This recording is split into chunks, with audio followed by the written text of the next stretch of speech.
5 minutes after 9 o'clock. Thank you for tuning in. Beautiful Thursday morning. It's December 22nd. Wow, almost Christmas. And that's probably the explanation as to why the only person in the room for Veterans News is Gary Pascale. Good morning, Gary. Good morning, Larry. And really, I'm not. I got you, and you're my favorite famous personality. Is that right? As far as oh radio my goodness. shows. How you doing? So, I'm doing great, and where's everybody?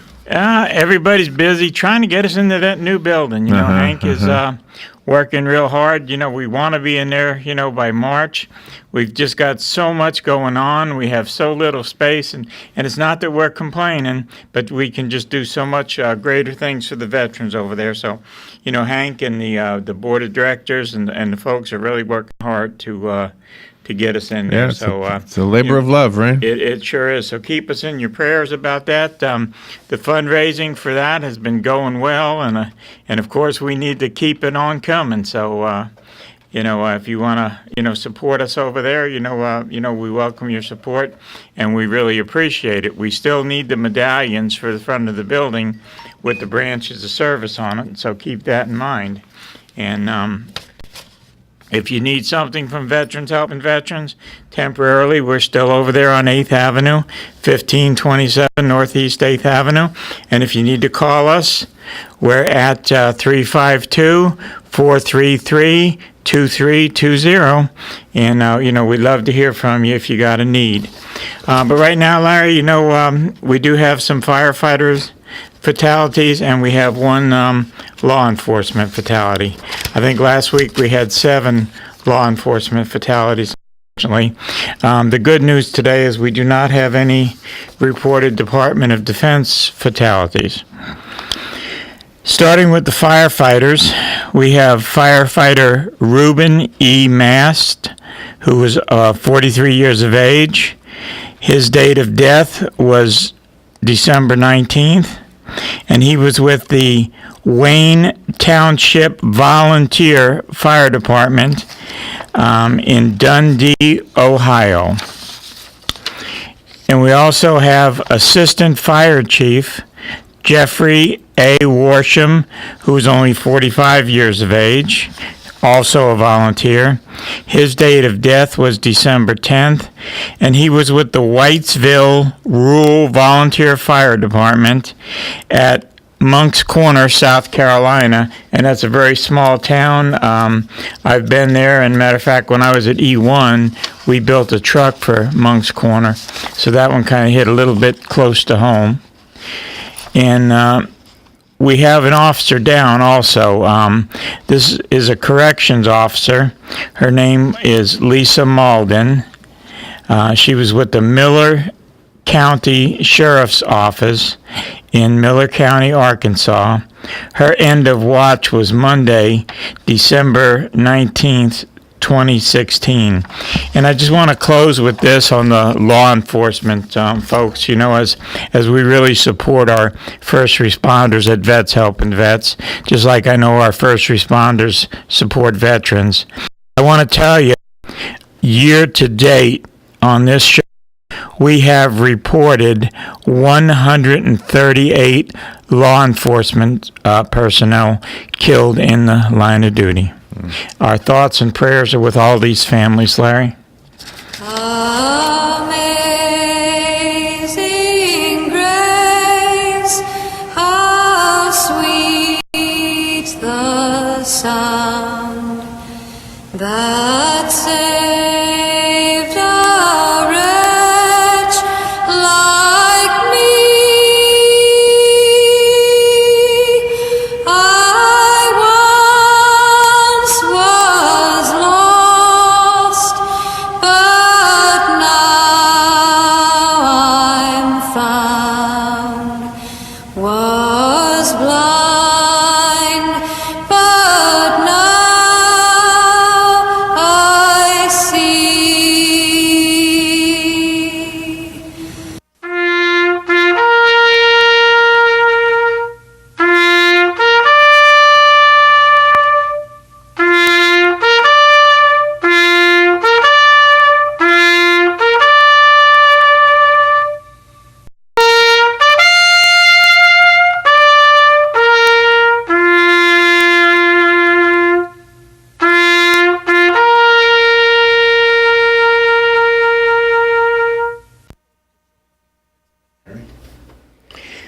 we want to thank WOCA, because if it wasn't for them, we wouldn't be on the air. So we want to thank our good friends here at The Source. And we also want to thank Bob Wine's Camellia Garden and Nursery. As long as I've been helping Hank out with this show, they've been sponsoring us, and probably before that. So special thanks for them. And before I do their little commercial, I just want to wish all the folks at Bob Wine, Larry, a Merry Christmas. Would that be okay? Absolutely. And God bless each and every one of you. Been bringing us veterans news for a long time. Now, these fine folks at Bob Wine's Camellia Garden and Nursery are located at 2610 Southeast 38th Street in our own beautiful Ocala. And when it comes to your landscaping needs, Bob Wines has what you need. If they don't have it, you probably don't need it. They have everything from small plants to large trees. They have mulch, they have fertilizer, they have everything. And if they plant a tree, they'll guarantee it. They'll deliver your stuff if you can't pick it up. And they've been keeping things blooming in Ocala since 1952. Now you can contact them at area code 352-629-5766. And if you let them know you heard about them on WOCA and you show them that you're a veteran, you get a 10% discount. You just can't beat a deal like this. And we've had some beautiful weather lately, Larry, Sure have. to be working in the yard. Absolutely, yeah. Been nice weather. Christmas is coming very soon, Larry, isn't it? Absolutely. Did you happen to see this story about wreaths across America? No, I didn't. They wanted to put a wreath on the grave of every veteran in every a national cemetery, and I think there were 60,000 short. And they did an article in the news, and that article caught the attention of some Boy Scout and Girl Scout troops and a few other organizations. Anyway, long story short, they were able to come up with the money to buy a wreath for every soldier in every national cemetery. I don't think that includes like where my dad is, because he's a veteran, but he's in the veterans section of the cemetery in Citrus County. So, well, the American Legion kind of filled in a lot of that. And this, because usually when we heard it before, it was about Bushnell, because that's the closest one to us. Right. But we were discussing it at the meeting, and where Highland Cemetery is. What's that? Right on 3rd Street. Right. Yeah. The American Legion was in there on Saturday. I wanted to go, but unfortunately, I had another engagement Saturday. But I want to say that they were talking about putting 3,000 wreaths in there. Oh, wow. In that little group of cemeteries there. So eventually everyone will get one. Yeah. I think about that all because my dad's buried in New Jersey, and my mom used to have a wreath sent every year, and I've had a problem getting the location, and they don't like to give you information on the phone nowadays with the Privacy you don't know Act. the location? I know where the cemetery is, but I don't know the plot number and all that stuff. So, but that's something I'm going to work on for next year, because you saying that really kind of reminded me. And I hope somebody did give him one, but Sure. if not, I'm going to make sure he gets one next year, because he was a World War II veteran. We're up against the break, Gary. All right, we will take a little break and be right back. Your phone calls are welcome, by the way. We're in the middle of Veterans News. Gary Pascale sitting in for Hank Whittier today, and pretty much for everybody. There's only one veteran in this room, and that's Gary. I'm just a friend of the vets. We'll take a little break and be right back.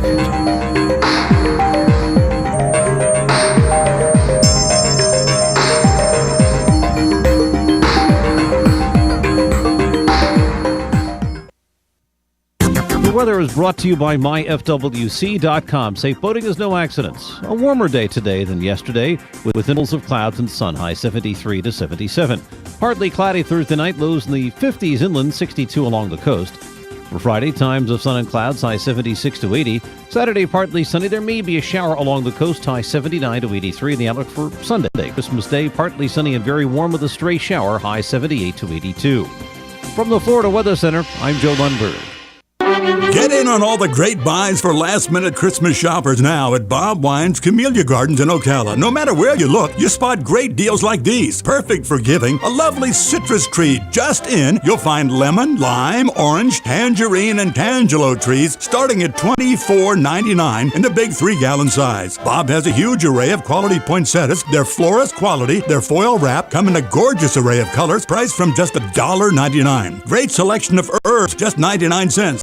It's 59 cents. You can take your pick of snapdragons, pansies, or dianthus. They'll give you plenty of color all winter long. You can score $25, $50, even $75 worth of free gift certificates when you buy gift certificates this week at Bob Wine's. Don't wait. Be sure to visit Bob Wine's this week for all the last-minute holiday stuff you can imagine. They're open daily till 5, Saturday till 2 on Southeast 38th Street, Ocala, away from all the traffic, making Christmas greener every year since 1952.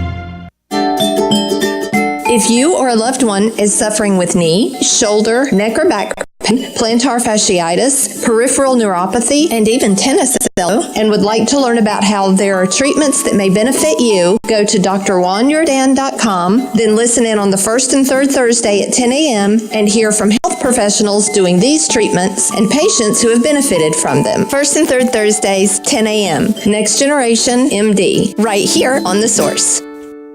Here's what you may have missed on the John Tesh Radio Show. So a recent study found that Alzheimer's patients who took 1 gram of turmeric mixed with food reduced the buildup of plaque in their brains. 57% of unfriendings have nothing to do with anything you've done online. It turns out we get unfriended for something we've done in the real world. Time for some beauty tips, and if you'd like to wake up tomorrow looking younger than you did today, wash your face before bed. Intelligence for your life on the John Tesh Radio Show. Don't miss this stuff.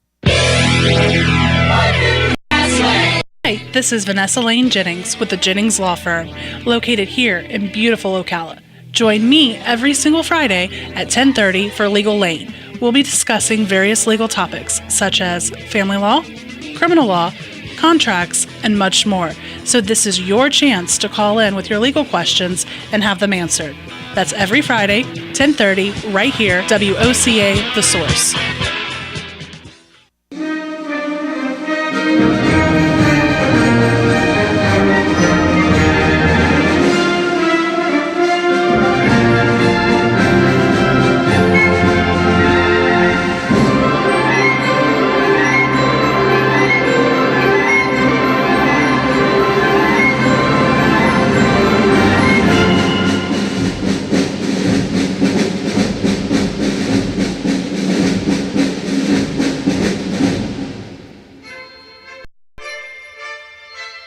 All right, 18 minutes after 9 o'clock, and Gary Pascale is in the studio, and this is Veterans News, and it's just Gary and me. Gary, do you know that music right there? Does it sound familiar? Yes, it sure does. That's the Kingdom of the Sun concert band with Les Muncaster as the conductor right here in Ocala. And it's a cut off of their album. They did one year, a Christmas album, and that's called An American Christmas. They are great folks. You know, when I was with the Salvation Army, Les's aunt, was a member of our corps. And a lot of times when we would do the kettle kickoff down on the square down there, we didn't have enough people in our band, and Les would always come and is that fill right? in with some of his people. So, yeah, I love the Kingdom of the Sun band. Do you remember the year when Les orchestrated a cascading taps event down the boulevard? It went from the square down to the Veterans Park, and every 20 feet or so was another bugle or trumpet player, horn player, and they would start playing taps at the square, and then the next guy would pick up like 3 measures in, and then the next guy 3 measures in, and so it was one after another. The taps was played down the whole boulevard, and it was really kind of chilling. It is, and that's a chilling song, and there's a heck of a story behind that. We need to have a show on just that one. Is that right? Yeah, there is. I don't think I know the story. It's a beautiful story. I looked it up one time for Joe, and I think I gave him the printout of it, but I'll have to review it again. Does it go back to the Civil War? Yeah, it goes back to the Civil War. Maybe I heard it, but I don't remember it. But of course, there's a lot of rumors and stuff about it. But either way, it's I can't listen to it without a tear in my eye. No. I was thinking, Larry, today, since most of the people that listen to us are probably veterans or they're related to veterans, as we get close to Christmas, there's probably not too many people who served in the military. I did 9 years active myself, and unfortunately there was holidays, Christmas, or, if you celebrate Hanukkah or if you celebrate some other holiday, because they all seem to fall around the same time, that you weren't home for Christmas. And I remember when I was a kid, the first time I heard that song, I'll be home for Christmas, even if it's only in my dreams. That kind of made me sad, thinking that there was people that, were serving in other places and wouldn't make it home. Christmas time, the holidays, is very special. And, over the years, war has changed. It's not that I've studied wars or I'm any kind of scholar on war, but, World War I, Larry, was a very different kind of war from the sense of military history. They fought most of it in trenches, and there was a space between the trenches, and they were in these trenches constantly. I can't imagine that. And, we talk about, long deployments now, and, multiple deployments, and we see what it's doing to these young men, that go to Iraq or Afghanistan, for 3 6-month tours or 3 1-year tours. But the folks in World War I and World War II, once they left the States, they didn't come back till it was over. And I got to thinking, I was an infantry soldier, and I guess I had it good compared to a lot of these guys, because, being in a trench, for 4 or 5 years, I just can't imagine it. But they were in these trenches, Larry, and artillery would fly all over the place because warfare was advancing then. They did have, some planes that were capable of dropping bombs. And, when you're in a trench, there's not really a whole lot of place to go. No. And, you think things like, when they had to go to the bathroom or when somebody was wounded, how did they tend to them? Or even the dead, how did they cope with burying the dead? And at certain points, they would come out of these trenches, and one would charge the other. And it wasn't always like they were just like across an open field. There was barbed wire, there was barricades, and there was all kinds of stuff. It was a very bloody war. But something very special happened during World War I, and I thought, maybe we could just take a few minutes and talk about it. I looked it up last night because I had heard about it, and I didn't know whether it was a legend or the truth. So, now I know it's the truth. But this website reports that just after midnight on Christmas morning, the majority of German troops engaged in World War I ceased firing their guns, and they started to sing a Christmas carols. Wow. At certain points along the eastern and the western fronts. Now catch this. The Russian soldiers, the French soldiers, the British soldiers started joining the German soldiers singing these carols. They recognized the tones, even though they were in different languages. At the first light of dawn, a bunch of the German soldiers emerged from the trenches and unarmed, and they approached the Allied lines, which they called no man's land, in between the two sets of the trenches. At first, the Allied soldiers feared that it was a trick, but seeing that the Germans were unarmed, they climbed out of the ditches themselves, and the enemy kind of met in the middle. They shook hands, they exchanged cigarettes and plum puddings, and then they sang carols together.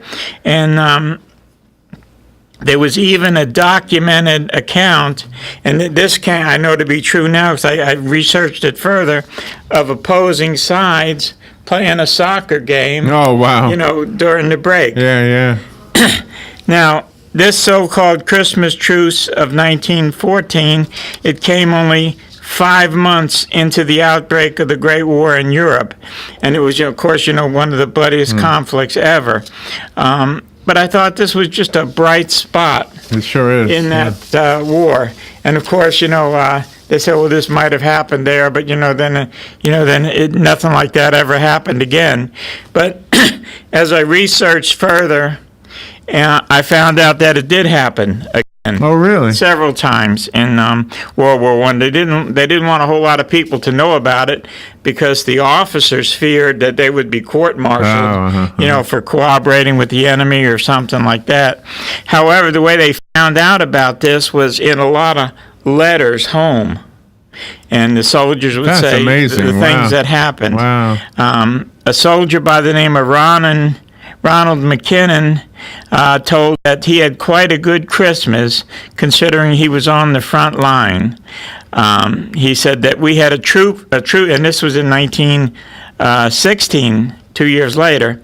We had a truce on Christmas Day, and he says, our German friends, can you imagine calling the enemy that? Yeah, he says, our right. German friends came over, and they traded bully beef for cigars. Oh, wow. Now, I've never had bully beef, but apparently it came in cans and it was real tough. I guess it was probably, my era's version of a sea ration thing. Yeah. But the British liked getting it because they didn't so much like to eat the meat. Yeah. But they would use the cans and they would stack them up in the bottom of the trenches so their feet wouldn't be in the water so often. So they had so much of these cans they would walk on the cans. Really? So maybe the Germans when they took it they were using it for the same thing. Who knows? But as much as this kind of stuff was denied, a sculpture was actually built that depicts a Christmas Day football match between German and British soldiers while they were fighting on the front line, and it's at St. Luke's Church in Liverpool. Is that right? And they had a picture of it on the internet if you wanna Google that. And that was reported by Phil Noble of Reuters. Reuters, you do a lot of news. That's a pretty good source, right? Absolutely. Reuters. Yeah. And again, it goes on that other incidents of the beef traded for cigars, but they wanted to bury these accounts because they looked at it. The higher ups looked at it as fraternization. Yeah, you know what's interesting, Gary, as a Christian man, the fact that the common denominator in all those stories is Christmas, and so somehow in the middle of fighting, they took their orders from a higher authority than mankind. They took it from God. They said, "Well, we're not supposed to." At that moment they realized we shouldn't be doing this.